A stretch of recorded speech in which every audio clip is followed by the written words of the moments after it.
Hello and welcome to Splines Part 2. If you've not watched Part 1 then I suggest that you do, because this video is just going to jump straight in where we left off. At the end of the last video we had an application where we could select control points on our spline and move them around with the arrow keys. And we had an agent represented by this blue line that moves along around the spline, and if you remember we calculated the gradient so we could rotate the agent so he's facing the right direction as he's going around the path. And this has useful applications in things like non-player character AI.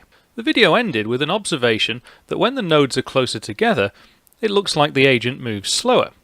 And we can see that here, so as I make the agent move at a constant speed, when it's going around the tight bends, it slows down, and when it goes along the long straights, it speeds up. And this was because the length between two nodes on the spline is always represented between 0 and 1, i.e. the length of the curve segment is normalised, and so no part of the algorithm knows the length of any given segment, it assumes they're all the same. And so what we can be sure of is the agent is crossing through the points with consistent time intervals. And as I've demonstrated, that means we can end up with a very inconsistent velocity for the agent. So I'll put a really long straight in at the bottom, we'll move the agent around, and you can see he zips right along it. Let's see what we can do about this. Let's assume our agent is moving along a path. Now I've drawn a straight line path here because it just makes things easier to understand. Between any 2 points, we know that the segment is represented between 0 and 1. And we pick a value t to represent a point along this normalised segment. The reason we see a speed discrepancy is because even though this is visibly a shorter segment, the distance is still registered as between 0 and 1. And having things between 0 and 1 is really important because that's how splines work. But what we can clearly see is the distances are quite different. D1 and D2. And so we need to calculate the length of a spline segment.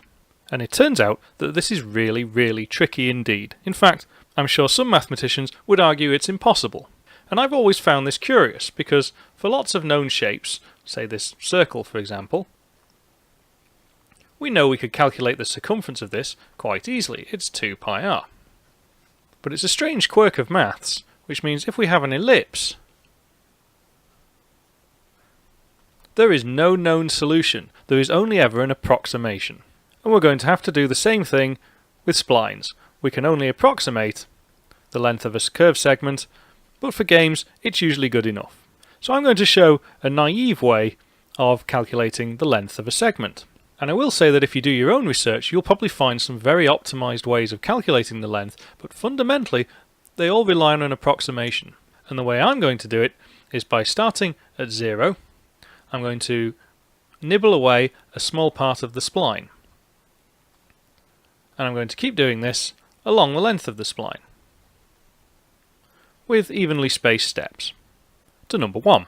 And then between each of these sections I'm going to draw a straight line.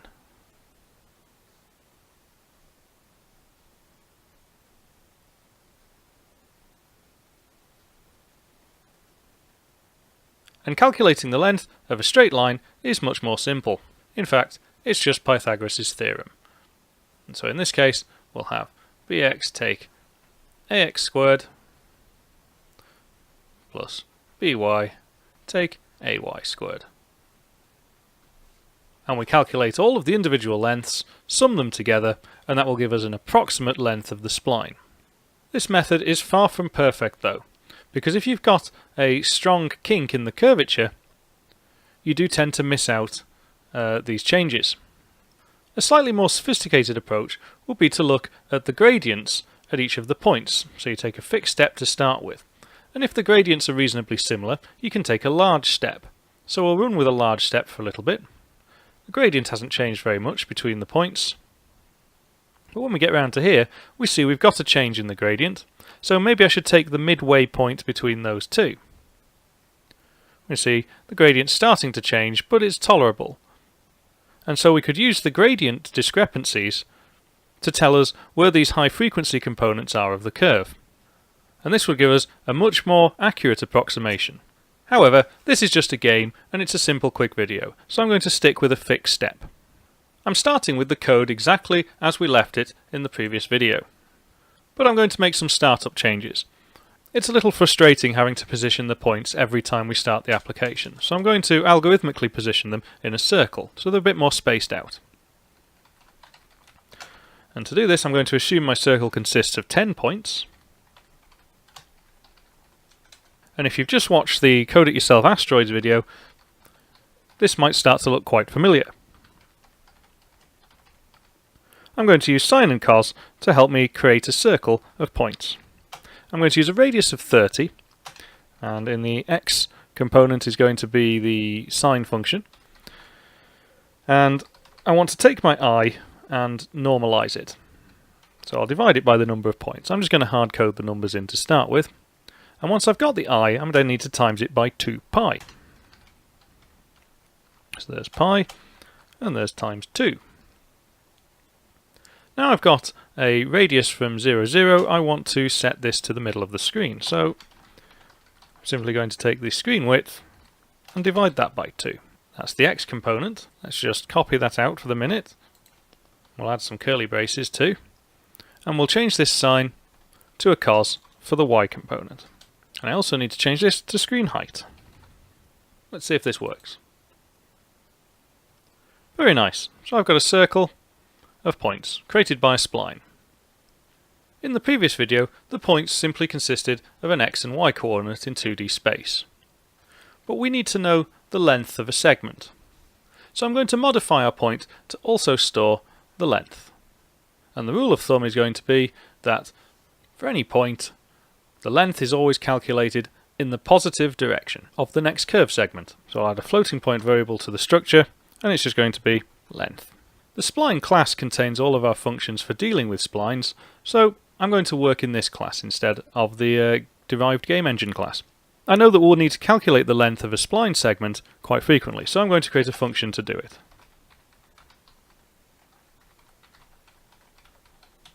Called calculate segment length, and we're going to pass to it an integer which is the point, the node on the spline.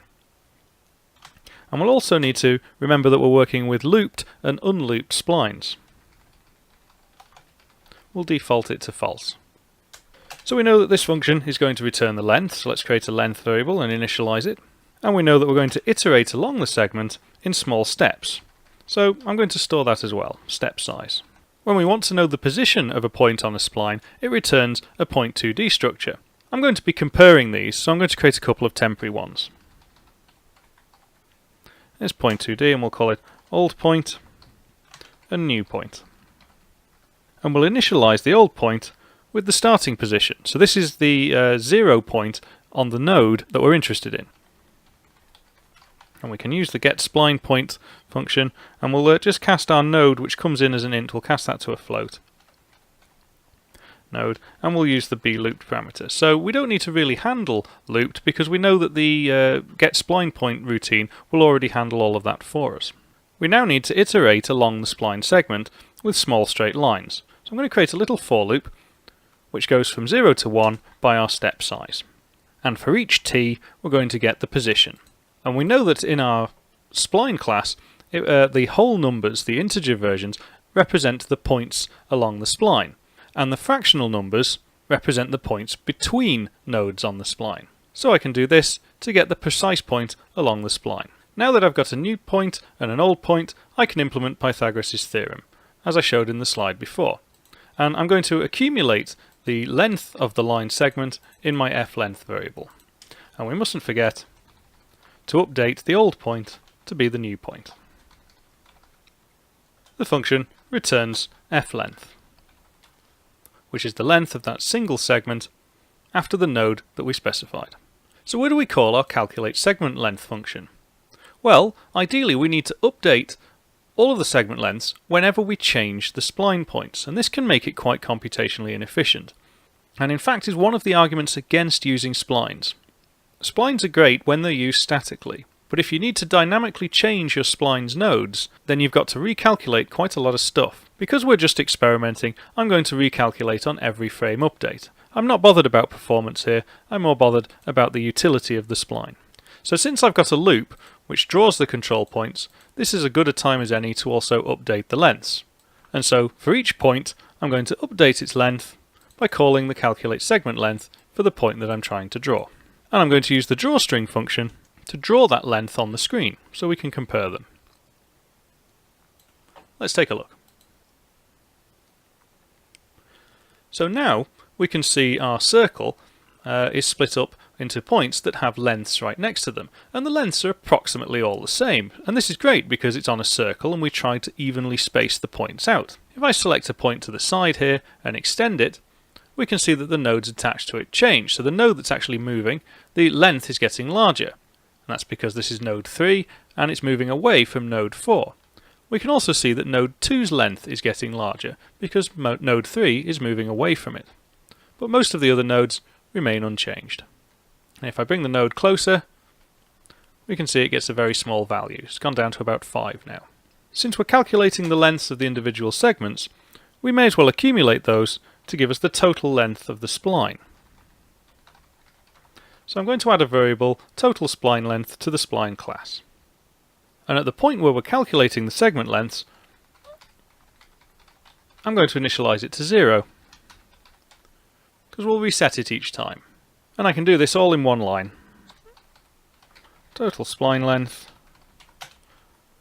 add to itself, all of that, in brackets.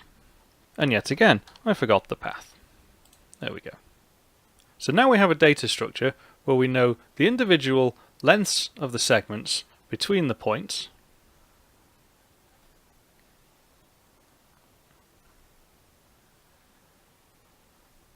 and we also know the whole length. But don't forget, our splines work using normalized coordinate system. So I can't just choose a point on the curve and say, please return the XY position of that point, because we're now using a completely different system.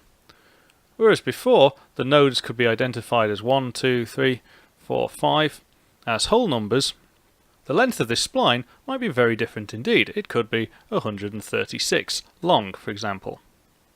And so we need to convert our requested point to the equivalent point using the original spline indexing.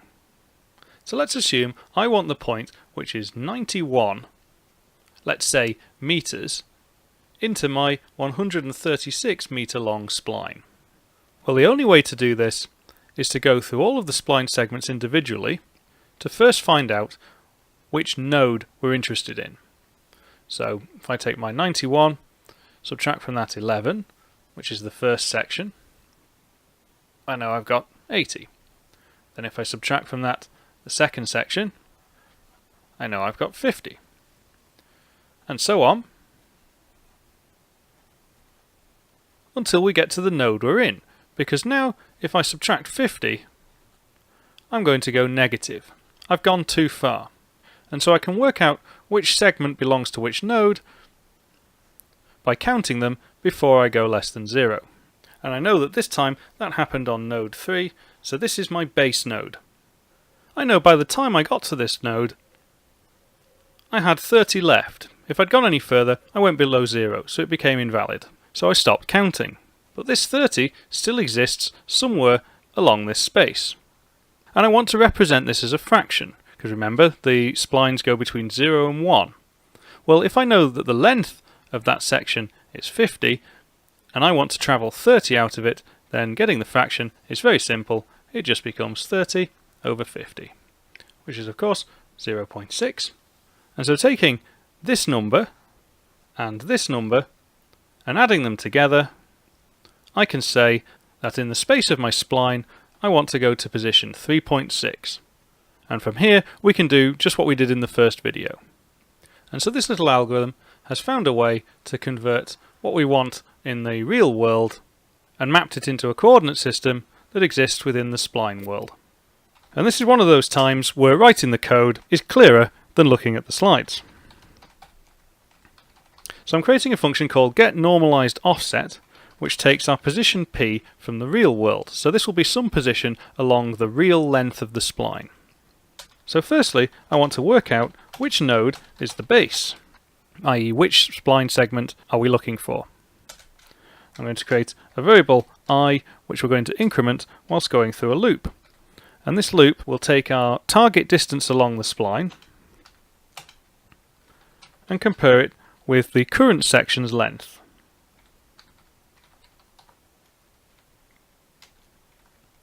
And whilst the target distance is greater than the current section's length, we're going to subtract the length from our target distance.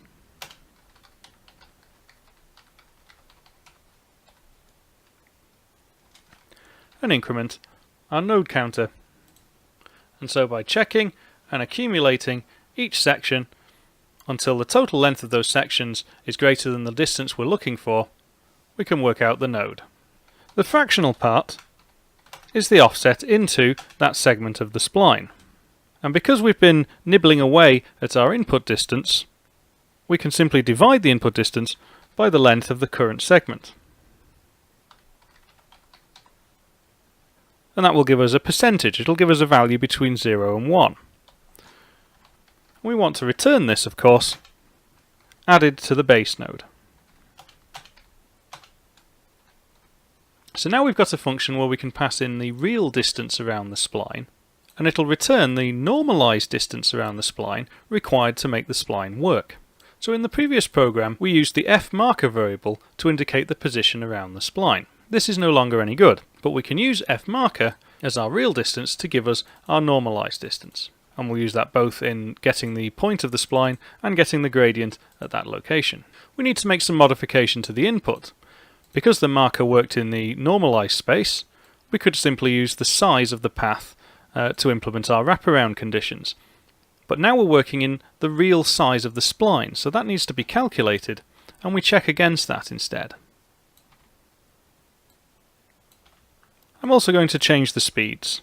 It'll move quite slowly now, because the spline's real distance is much longer than the spline's normalized distance. And I think it might be helpful to actually display these distances on the screen. So I'm going to draw in the top left the offset, which is our normalized coordinate, and marker, which is our real world coordinate. So let's just have a look with the circle. So as the agent goes around the circle, its speed's reasonably consistent, and we'd expect that. All the lengths are the same. And what we can see up in the top corner is the normalized space is going from 0 to 10, which is how many nodes there are in the spline, but the real length of the spline is going from 0 to 180. And that makes sense because there are 10 sections here, all of which are about 18.8 something long. Let's move part of our spline. And the first thing we see is an interesting artifact with the agent's position. We know that the agent is meant to be a fixed position from 0, but as we make the spline longer, it tries to retain the fixed position, so it moves backwards. And we'll send the agent on its way.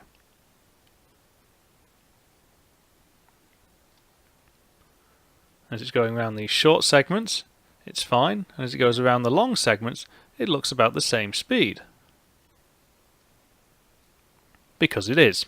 What took me a little while to get used to is sometimes you think, actually, it can't be the same speed. It doesn't look like the same speed. But I think this is a byproduct of the agent rotating, because when you get a sharp bend, it rotates very quickly, and I think my brain interprets that as it's moving quickly. And so here I've created a little demo with lots of short segments and long segments. And we can see the agent moves at a continuous speed regardless of the segment length. If you've watched the Code It Yourself Asteroids video, you'll know that we now have the ability to draw wireframe models in the console.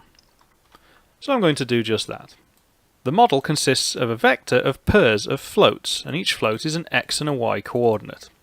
And in the onUserCreate function, I can define a model consisting of these vertices.